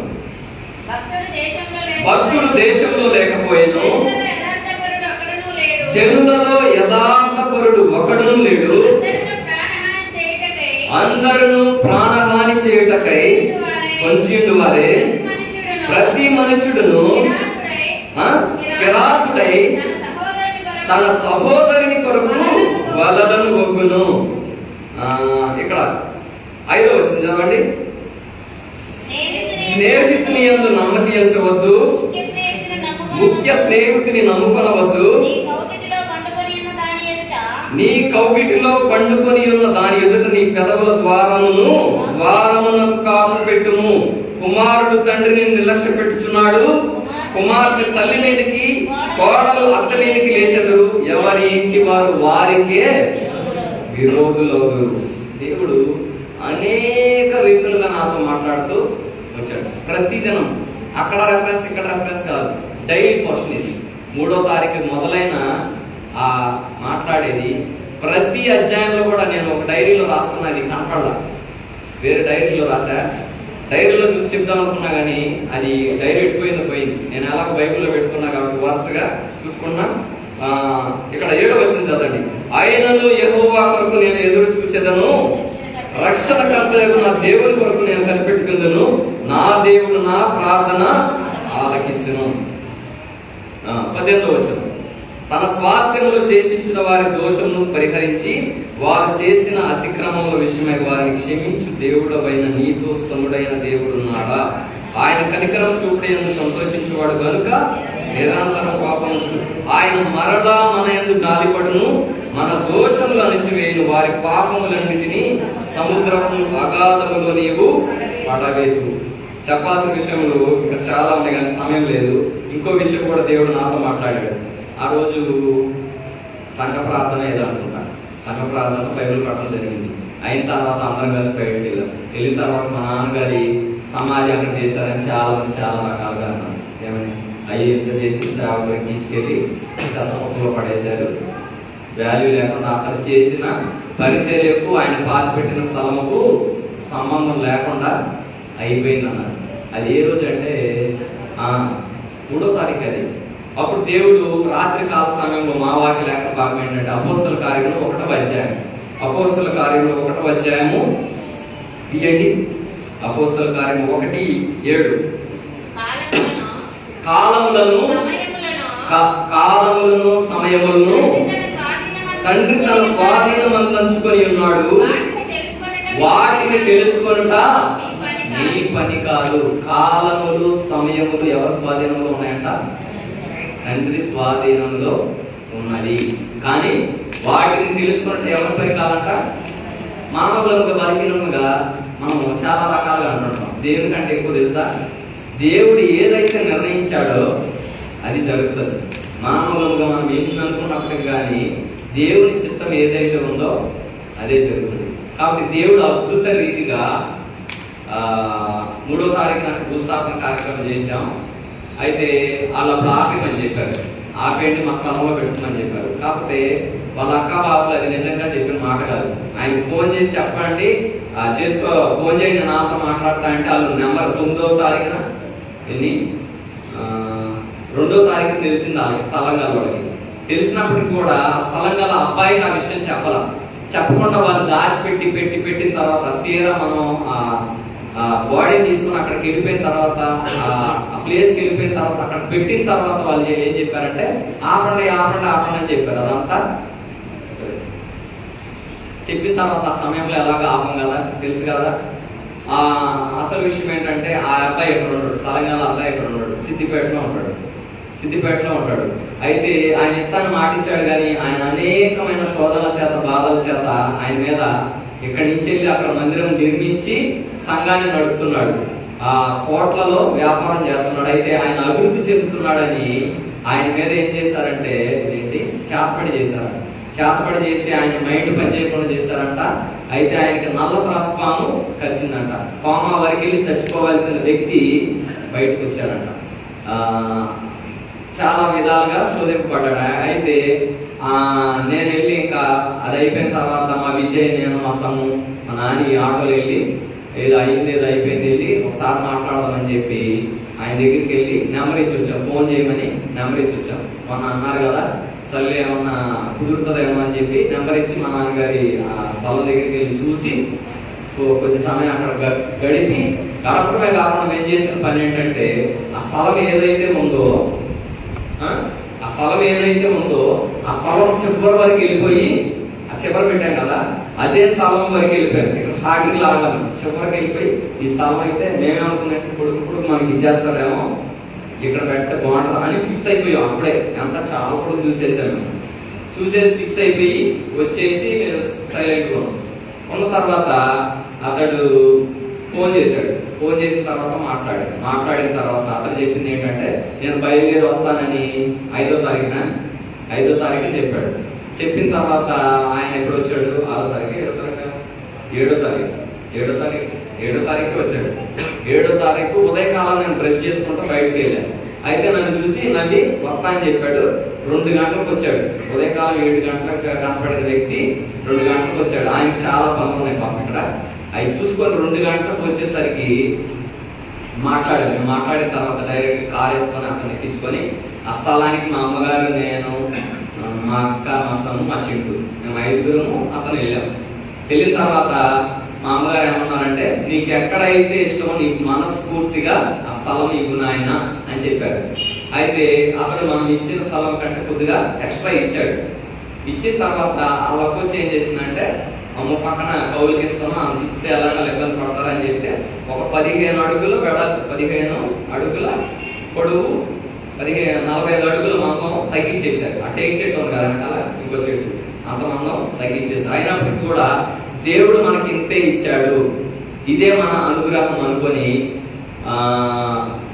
ఏ రక్త సంబంధం లేని అతడు అంత సమర్పణ కలిగించాడు. అదే సంతోషం అనుకొని 2 గంటల కాలం అలా వెళ్ళిన తర్వాత ఇంకా ఆయనతో ప్రార్థన చేయించి వీడియో కూడా తీసి ఇష్టపూర్వకంగా ఇస్తానని వీడియో కూడా తీసిన తర్వాత ఇంకా నేను అప్పటికప్పుడే భోజనం ఏం వెళ్ళిపోయి పురమాయించేసి ఆ స్తంభాలు, ఆ ఫెన్సింగ్ అన్ని పురమాయించి సాయంత్రం 6 గంటలకల్లా ఫెన్సింగ్ వేసేసి పూర్తి చేసి ఆయనతో ఒక లెటర్ రాయించుకొని వచ్చేసిన తర్వాత తెల్లారితే 8వ తారీఖు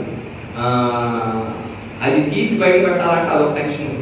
స్థలం అయితే వచ్చేసింది, ఫెన్సింగ్ వేసేసాం, కన్ఫర్మ్ అయిపోయింది ప్లేస్ కన్ఫర్మ్ అయింది. కానీ అది తీసుకురావడం అలాగా ఎవరు చేయటువంటి కార్యం ఉన్నప్పుడు మా చిన్న నేను అడిగితే ఎవరితో మాట్లాడు, ఎస్ఐ గారితో మాట్లాడు అని చెప్పాను. మాట్లాడితే అది కుదరదంట, చట్ట విరుద్ధముగా ఉంటది, అది కుదరదని చెప్పారు అన్నారు. అనేసరికి నాకు మైండ్లోకి వచ్చిన విషయం ఏంటంటే రాజ్బాబు గారితో మాట్లాడదాం. ఎమ్మెల్యే ఆదినారాయణ గారు, రాజ్బాబు గారు ఇద్దరు ఫ్రెండ్స్ కాబట్టి వెంటనే రాజ్బాబు గారు ఫోన్ చేసి, రాజ్బాబు గారు మీరు అర్జెంటుగా ఇంటికి రావాలి, అక్క మీరు ఇద్దరు రావాలంటే వాళ్ళు 9 గంటలకు ఫోన్ చేశారు.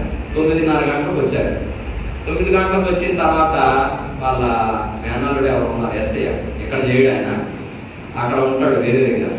ఆయనకు ఫోన్ చేసి ఇలాగ చేయించంటే ప్రాబ్లం ఏమన్నా అయిందా, పోలీస్ కేసు ఏదైనా అయిందా అని అడిగారు. ఏం లేదు, నార్మల్ డెత్, హాస్పిటల్లో చనిపోయారు, కాకపోతే ప్లేస్ దొరక అక్కడ పెట్టాము, ఇప్పుడు ప్లేస్ ఇచ్చారు అక్కడ పెట్టాలని చెప్తే ఏం ప్రాబ్లం లేదు బాబా, మీరు పెట్టుకోవచ్చు, ఎవరు అబ్జెక్షన్ పెట్టరు, మీకు ఇష్టం వచ్చినట్టు చేసుకోవచ్చు అని చెప్పారు ఎస్ఐ. అది కన్ఫర్మ్ చేసుకున్న తర్వాత మళ్ళీ ఎమ్మెల్యే గారికి ఫోన్ చేశారు రాజ్బాబు గారు. చేసి ఇది విషయం అంటే చేసుకోండి ఏం కాదు, ఎవరన్నా ఏదన్నా అంటే నాకు ఫోన్ చేయమని చెప్పాడు. ఇంకా కన్ఫర్మ్ అయిపోయింది. కన్ఫర్మ్ అయిన తర్వాత మళ్ళీ రాజ్బాబు గారు ఏమన్నారంటే నాకు స్కూల్ ఉంది ఇవాళ, కృప రేపు పొద్దున పెట్టుకున్నాం, రేపు పొద్దున అయితే సెకండ్ సాటర్డే అందరూ వస్తారు అని చెప్పారు. నేను అప్పుడు అలా ఉన్నప్పుడు సరే అని చేశాను.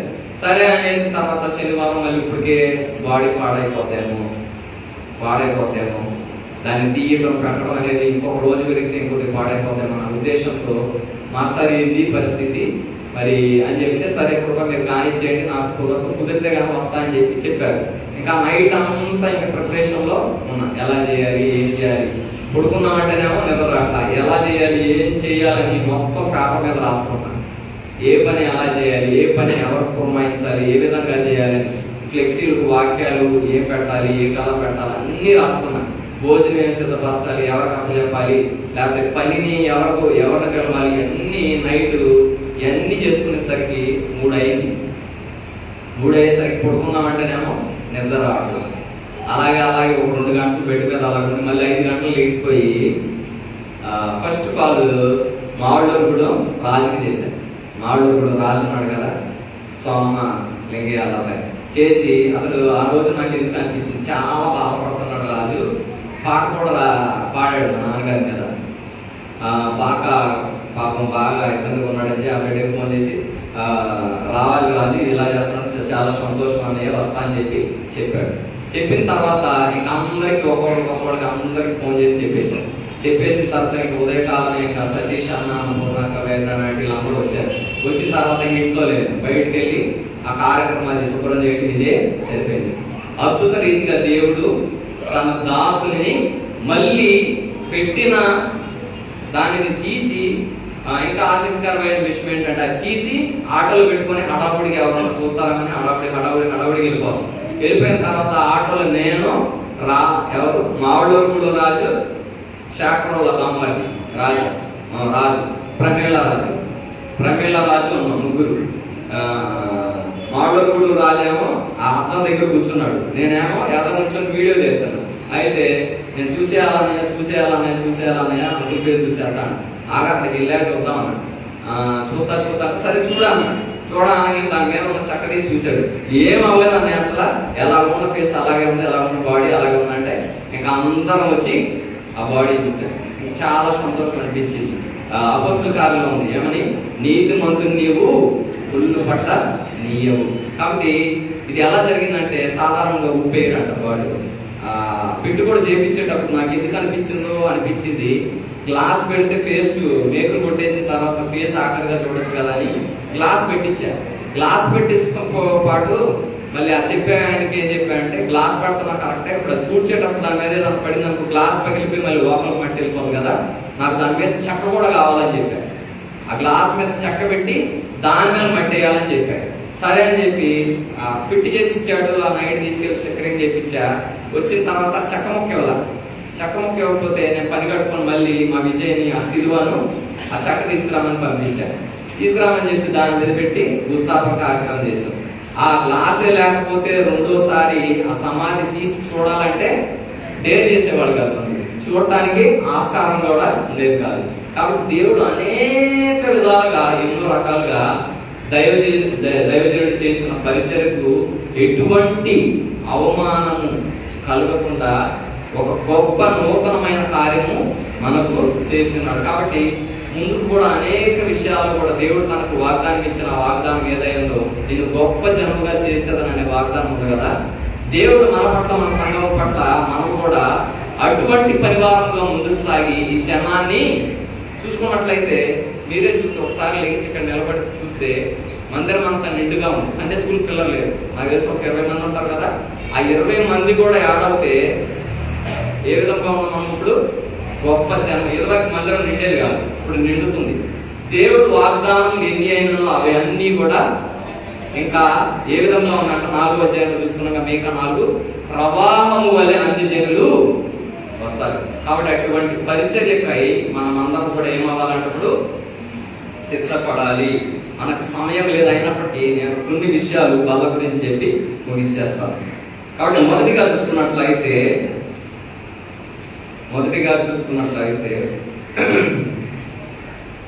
తెస్సలోనికైలకు రాసిన పత్రిక 1 తెస్సలోనికైలు 4వ అధ్యాయం 7వ వచనం.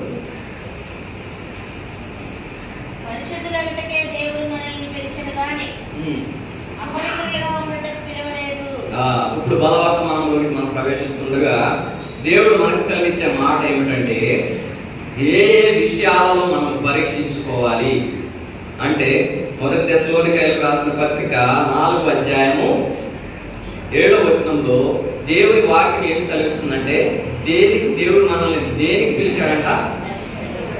పరిశుద్ధులుగా నుండుటకే మిమ్మను పిలిచితిని కానీ అపవిత్రులుగా.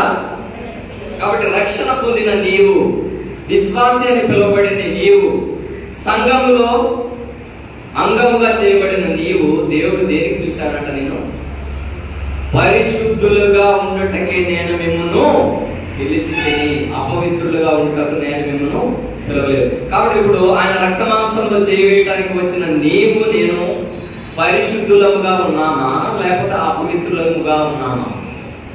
మనం కూడా పరీక్షించుకోవాల్సిన విషయం. ఏ విధంగా అంటే 1 తిమోతి రాసిన పత్రిక 4వ అధ్యాయము 11వ వచనం. 1 తిమోతి 4:11. నీ యవ్వనమును బట్టి ఎవడును నిన్ను తృణీకరింపనీయకుము, గాని మాటలోను ప్రవర్తనలోను ప్రేమలోను విశ్వాసములోను పవిత్రతలోను విశ్వాసులకు మాదిరిగా ఏ విధంగా ఉండాలంట? మనము పరిశుద్ధత ఏ విధంగా కాపాడుకోవాలంట? మాటలోను ప్రవర్తనలోను ప్రేమలోను విశ్వాసంలోను పవిత్రతలోను విశ్వాసులకు మాదిరిగా ఉంటున్నామా? మనము గుండె మీద చేసుకొని చెప్పగలమా? ఈ అన్ని విషయాలు మనం విశ్వాసులకు తగినట్టుగా జీవిస్తున్నామని చెప్పగలమా? కాబట్టి మనం కూడా అనేకమైన ఆత్మీయ విషయాల్లో పడిపోయే వారముగా ఉంటాము. ఎందుకంటే మనము మానవులము, బలహీనులము. కాబట్టి పడిపోయే వారముగా ఉంటాం. ఇంకో విషయం ఏంటంటే హెబ్రీయులకు రాసిన పత్రిక 6వ అధ్యాయము 4వ వచనం. హెబ్రీ 6:4. ఒకసారి వెలిగింపబడి పరలోక సంబంధమైన వెలుగును రుచి చూచిన తరువాత పరిశుద్ధాత్మలో పాలివారై దేవుని దివ్య వాక్యమును రాబో యుగ సంబంధమైన శక్తుల ప్రభావమును అనుభవించిన తరువాత తప్పిపోయిన వారు తమ విషయములో దేవుని కుమారుని మరలా సిలువ వేయించు బాహాటముగా ఆయనను అవమానపరుస్తున్నారు గనుక మారు మనసు పొందినట్లు అట్టి వారిని మరలా నూతన పరుచుటకు అసాధ్యం. కాదు ఏంటంట? ఒకసారి వెలిగింపబడి పరలోక సంబంధమైన వరమును రుచి చూచి పరిశుద్ధాత్మలో పాలివారైన తరువాత ఏంటంట? ఆ ప్రభావమును అనుభవించిన తర్వాత తగ్గిపోతే ఏం చేస్తున్నామంట? మనము యేసు క్రీస్తు ప్రభు వారిని ఆనాడు యూదులు ఏం వేశారంట? సిలువ వేశారు. వాళ్ళు వేసిన సిలువ తర్వాత మనం కూడా దేవుడు మనకు అనుగ్రహించిన ఆజ్ఞలు, కట్టడలు, పరిశుద్ధత, నియమము, బద్ధత తెలిసిన తర్వాత, మనం తెలుసుకున్న తర్వాత కూడా మనం పాపం శాపం చేస్తే ఏమవుతుందంట? మరలా దేవుని అన్యజనులు ఏదంట సిలువ వేసే వారముగా ఉంటున్నామంట. కాబట్టి ఈ సమయంలో రక్తమాంసంలో చేవేసి నీవు నేను ఆయన మరలా సిలువ వేసే వారముగా ఉన్నామా లేకపోతే ఆయన పరిశుద్ధతను కాపాడుకునే వారంగా ఉన్నాము? మనము పరీక్షించుకోవాల్సిన విషయం. అదే హెబ్రీయులకు రాసిన పత్రిక 10వ అధ్యాయం 26వ వచనం చదవండి. 10:26. మనము సత్యమును గూర్చి అనుభవ జ్ఞానము పొందిన తరువాత బుద్ధిపూర్వకముగా పాపము చేసిన ఎడల పాపములకు బలి ఇకను ఉండదు గాని న్యాయపు తీర్పునకు భయముతో ఎదురు చూచుటయు విరోధులు దహింపబోవు తీక్షణమైన అగ్నియునికను. చూసారా దేవుని వాక్యం ఎంత క్లియర్ గా మాట్లాడుతుందో? అజ్ఞాన కాలంలో దేవుడు చూసి చూడనట్టుగా ఉండేది, ఇప్పుడైతే అంతటను అందరూ మారు మనసు పొందవలని మనుషులకు ఆజ్ఞాపించుచున్నారు. ఏంటంట? దేవుడు లేని రోజుల్లో, వాక్యం తెలియని రోజుల్లో దేవుడు ఏ విధంగా ఉన్నాడంట? చూచి చూడనట్టుగా ఉన్నాడంట. ఇప్పుడైతే అంతటను అందరూ మారు మనసు పొందవాలని మనుషులకు ఆజ్ఞాపిస్తున్నారు. కాబట్టి ఈ సత్యమును కూర్చిన అనుభవం, సత్యములకు స్తంభమైన ఈ సంఘంలో చేర్చబడిన నీవు నేను ఆ సత్యమును కూర్చిన అనుభవ జ్ఞానం పొందిన తర్వాత బుద్ధిపూర్వకముగా పాపం చేస్తే ఏమవుతుందంట? ఆ పాపమునకు ఇక ఏముండదంట? బలి ఉండదు.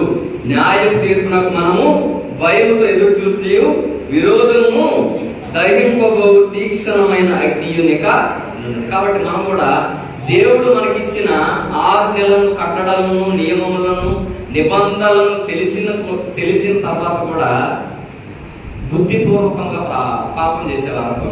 బుద్ధిపూర్వకంగా పాపం చేస్తే ఏముంటుందంట, దానికి ఏముండదంట, పాప క్షమాపణ ఉండదు. కాబట్టి బల్లలో చేయవేసి నీవు నేను అనుభవ జ్ఞానం, సత్యమును కూర్చిన అనుభవ జ్ఞానం పొందిన తర్వాత బుద్ధిపూర్వకంగా పాపం చేసే వారముగా ఉన్నామో లేదో పరీక్షించుకోవాలి. పరిశుద్ధతను కాపాడుకునే వారముగా ఉన్నాము. పరిశుద్ధులకి దేవుడు మిమ్మల్ని ఏర్పరచుకోలేదు కానీ అపవిత్రులుగా ఉండటకు కాదు. సమయం లేదు కాబట్టి ఫాస్ట్ చూసుకున్నాం. హగ్గయి 1:5, హగ్గయి 1:5 అయిపోయింది. హగ్గయి 1:5. కాబట్టి సైన్యముల అధిపతి యెహోవా సెలవిచ్చినదేమనగా మీ ప్రవర్తనను గురించి ఆలోచించుకోండి. మీరు విస్తారంగా చాలా. రెండోది ఏంటి? ప్రవర్తన విషయంలో. మొదటిది పరిశుద్ధత విషయంలో జాగ్రత్త. రెండోదిగా చూసుకున్నట్లయితే ప్రవర్తన విషయంలో జాగ్రత్త. ఏంటంట? పరిశుద్ధత విషయంలో జాగ్రత్త. రెండోదిగా చూసుకున్నట్లయితే ప్రవర్తన ఏ విధముగా ఉన్నదో కూడా మనము ఇందాక చూసుకున్నాం కదా.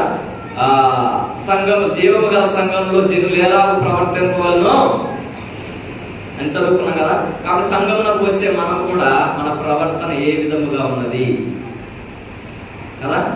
రెండవది ప్రవర్తన విషయంలో ఏ విధముగా ఉన్నాం. మూడవదిగా చూసుకున్నట్లయితే యోహాను సువార్త 17వ అధ్యాయం 4వ వచనం.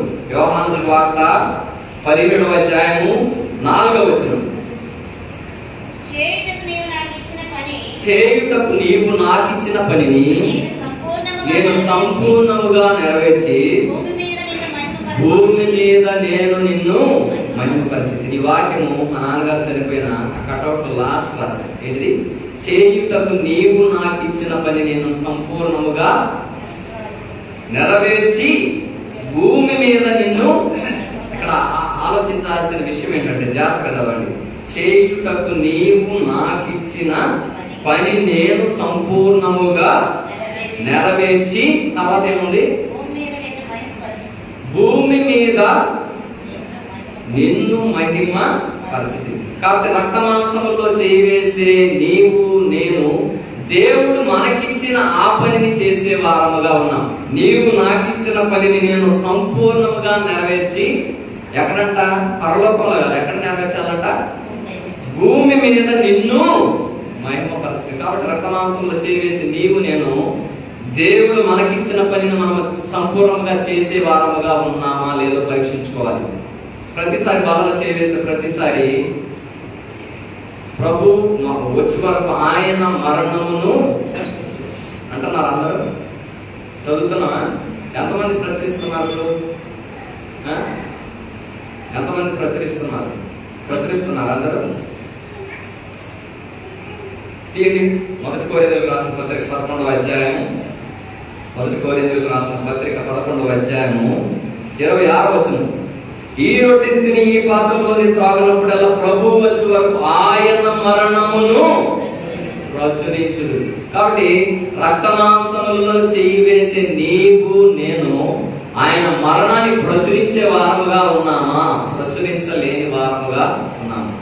కానీ ప్రతి వారం అయితే వాక్యం చెప్పబడుతుంది కానీ ప్రతి ఒక్కరు కూడా ప్రచురించట్లేదు. కానీ ఏం చేస్తున్నారు? బల్ల చేవేస్తున్నారు కదా. అది యోగ్యముగా చేయవేయటమా లేకపోతే అయోగ్యముగా చేయవేయటమా? అర్థమవుతుందా చెప్పేది? యోగ్యముగా చేయవేస్తున్నామా లేకపోతే అయోగ్యముగా బలలో చేయవేస్తున్నామా పరీక్షించుకోవాలి.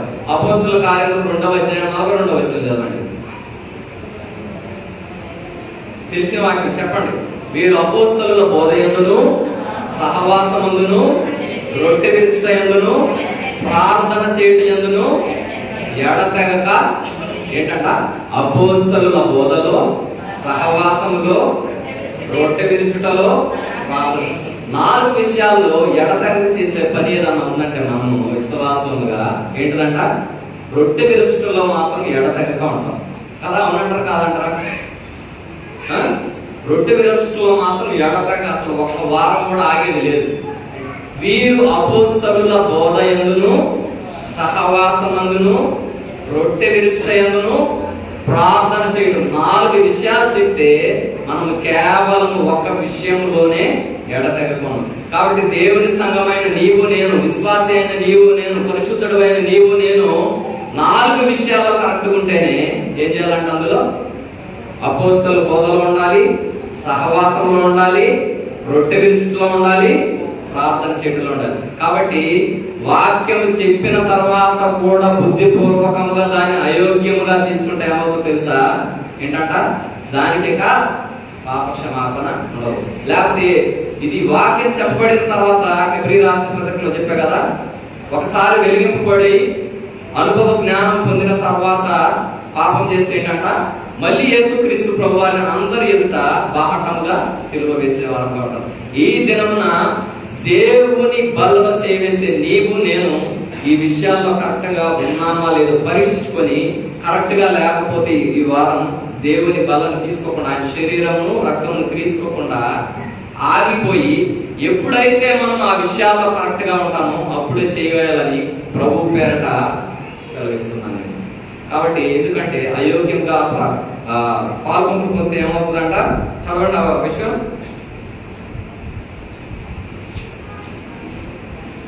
చదవండి. ప్రభు శరీరం అని వివేచకపోతే తిని త్రాగవాడు తన శిక్షా విధి వెలుగుటకే తిని త్రాగుతున్నాడు. ఎందువలననే మీలో అనేకులు బలహీనులను రోగులనై ఉన్నారు, చాలా మంది నిద్రించుతున్నారు. కాబట్టి అయోగ్యముగా తీసుకుంటే ఏమైపోతుందంటే ఇది ఏమైపోతుందంట, బలహీనులు రోగులనై ఉన్నారు, అనేకులు నిద్రించుతున్నారు. కాబట్టి నేను చాలా సార్లు చెప్పాను, అయినప్పటికీ కూడా మరి ఇంకోసారి చెప్తాను, టైం అయిపోయింది. ఏంటంటే యేసుక్రీస్తు ప్రభువారు రక్తం ఎందుకు అయోగ్యంగా తీసుకోకూడదు అంటే ఒక ఉదాహరణ ఏంటంటే, ఇప్పుడు ఒక బ్లడ్ గ్రూప్ ఉంది. ఇప్పుడు నాది O పాజిటివ్ బ్లడ్ గ్రూప్ కదా. నా O పాజిటివ్ బ్లడ్ గ్రూప్ ఏదైనా యాక్సిడెంట్ అయినప్పుడు నాకు రక్తం ఎక్కియాలంటే ఏ గ్రూప్ ఎక్కియాలి? నాకు O పాజిటివ్ ఎక్కియాలి. B పాజిటివ్ ఎక్కితే ఏమవుతుంది? లోపల బ్లడ్ క్లాట్ అయిపోయి నేను చచ్చిపోతా. అలాగా పరిశుద్ధమైన రక్తంలో నీవు నేను పాలు పొందేటప్పుడు ఆ పరిశుద్ధమైన రక్తంకు ఈ అపవిత్రమైన రక్తము కలిసిందానికి ఏమవుతుంది? ఆ పరిశుద్ధమైన ప్రభావమైన మహిమ కలిగిన రక్తంతో ఇది ఏమవుతుందంట, ఏమవుతుంది? యుద్ధం జరుగుతుంది. ఇది ఏది వీక్? శరీరంలో ఉన్న మనం వీక్ కాబట్టి అది మనల్ని ఏం చేస్తుంది? ఓడించేస్తుంది. కాబట్టి అయోగ్యముగా దయచేసి ఎవరు కూడా ప్రభు బాలలో చెయ్యి వేయకూడదని ప్రభు పేరట మిమ్మల్ని బతిమాలుకుంటున్నాను.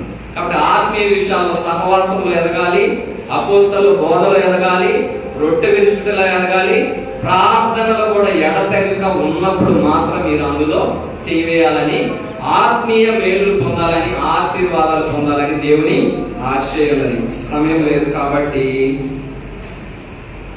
2 వాక్యాలు చెప్పేసి నేను ముగించేస్తాను. ప్రభు చిత్తం అయితే 2 తిమోతి 2:11 చదవండి. సమయం అయిపోయింది కానీ ప్రభు నడుపుని బట్టి ఒక 10 నిమిషాలు అడ్డీ అవుతుంది.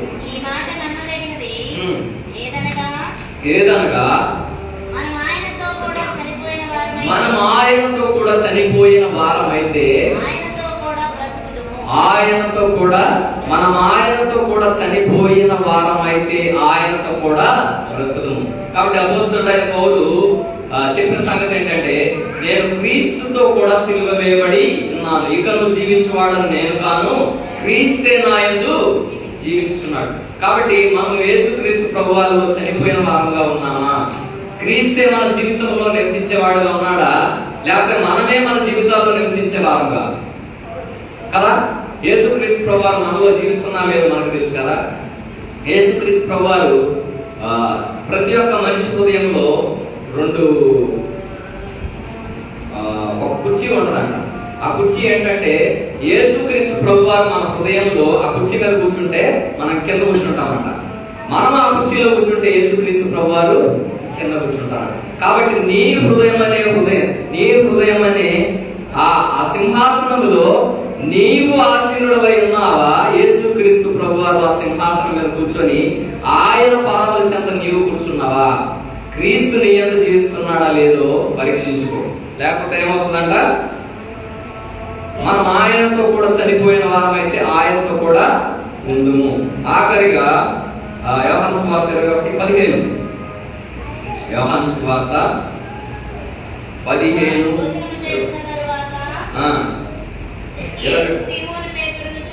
యేసు